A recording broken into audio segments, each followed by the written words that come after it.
அண்மை செய்தியை பார்த்து வருகிறோம். அவதூறு பரப்புகிறவர்கள் மீது அதே பாணியில் பதிலளிக்காமல் ஆக்கப்பூர்வமாக பதிலளிக்க வேண்டும் என தவேகவின் தலைவர் நடிகர் விஜய் அவருடைய கட்சி செய்தி தொடர்பாளர்களுக்கு அறிவுரை வழங்கியிருக்கிறார். அது குறித்த அண்மை செய்தியை பார்த்து வருகிறோம். இது குறித்த விரிவான விவரங்களுக்காக இணையவிருக்கிறார் எம்முடைய செய்தியாளர் ஜெர்ரி. வணக்கம். இன்று நடைபெற்ற செய்தி தொடர்பாளர்களுடனான இந்த ஆலோசனை கூட்டத்தில் விஜய் என்னென்ன அறிவுரைகளை அவருக்கு வழங்கியிருக்கிறார்? இந்த ஆலோசனை கூட்டம் தொடர்பான விரிவான விவரங்களை வழங்கலாம். கௌதமி, வணக்கம்.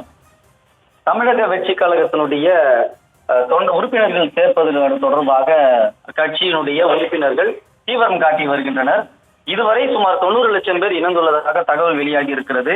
ஒரே நேரத்தில் அளவுக்கு அதிகமானோர் இணைந்துள்ளதால் சர்வரும் முடங்கி இருக்கிற சூழலும் ஏற்பட்டிருக்கிறது. ஒருபுறம் உறுப்பினர்கள் சேர்ப்பதில் அக்கட்சி மும்முரம் காட்டி வந்தாலும், மறுபுறம் விஜயனுடைய கட்சி பெயரை வைத்து தொடர்ச்சியாக நாம் தமிழர் கட்சியினுடைய ஒருங்கிணைப்பாளர் சீமான் விமர்சனத்தை முன்வைத்து வருகிறார்.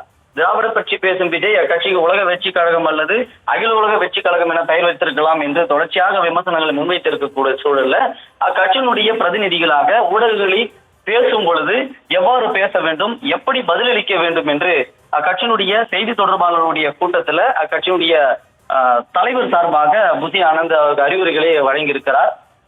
எப்பொழுதுமே ஊடகங்கள்ல பேசும் பொழுதும் சரி, கட்சியினுடைய இனி வரும் காலங்கள்ல கட்சியினுடைய மேடைகள்ல பேசும்போதும் சரி, யாரையும் தரைகுறைவாக பேசாமல் தரவுகளோடு பேச வேண்டும் என்றும் அறிவுரை வழங்கப்பட்டிருக்கிறது. அவதூறு பரப்புகிறவர்கள் மீது அதே பாணியில் பதிலளிக்காமல் ஆக்கப்பூர்வமாக பதிலளிக்க வேண்டும் எனவும், அரசியல் நாகரிகம் என்பது மிக முக்கியமான பண்பு, அதை நாம் கட்சியை சேர்ந்த அனைவரும் கடைபிடிக்க வேண்டும் என்றும் அறிவுரை வழங்கப்பட்டிருக்கிறது. அரசியல் எதிரி திமுக, கொள்கை எதிரி பாஜக என்று ஏற்கனவே அக்கட்சியினுடைய முதல் மாநில மாநாட்டில் விஜய் மேடையில் பேசியதும் குறிப்பிடத்தக்கது. அதையும் குறிப்பிட்டு நம்மளுடைய அரசியல் எதிரி யார், கொள்கை எதிரி யார் என்று நம்ம உறுதியாக இருக்க வேண்டும். அவர்களை விமர்சிக்கும் பொழுது நாகரிகமான விமர்சனங்களை முன்வைக்க வேண்டும் என்று செய்தி தொடர்பாளர்கள் எண்ணிக்கையை அதிகப்படுத்துவது தொடர்பான ஆலோசனை கூட்டத்தில் நிர்வாகிகளுக்கு அறிவுரை வழங்கப்பட்டிருக்கிறது.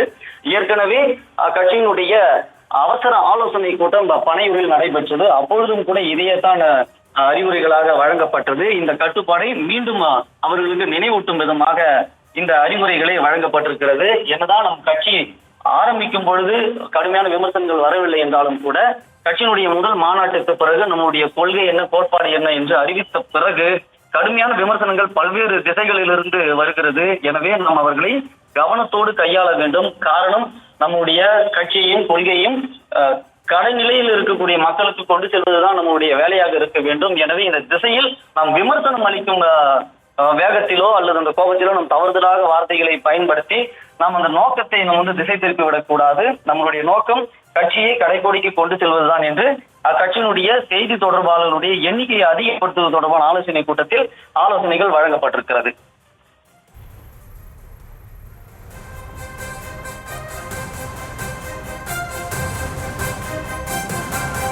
தவேக செய்தி தொடர்பாளர்களின் ஆலோசனை கூட்டம் குறித்தான உங்களுடைய விரிவான விவரங்களுக்கு நன்றி ஜெர்ரி.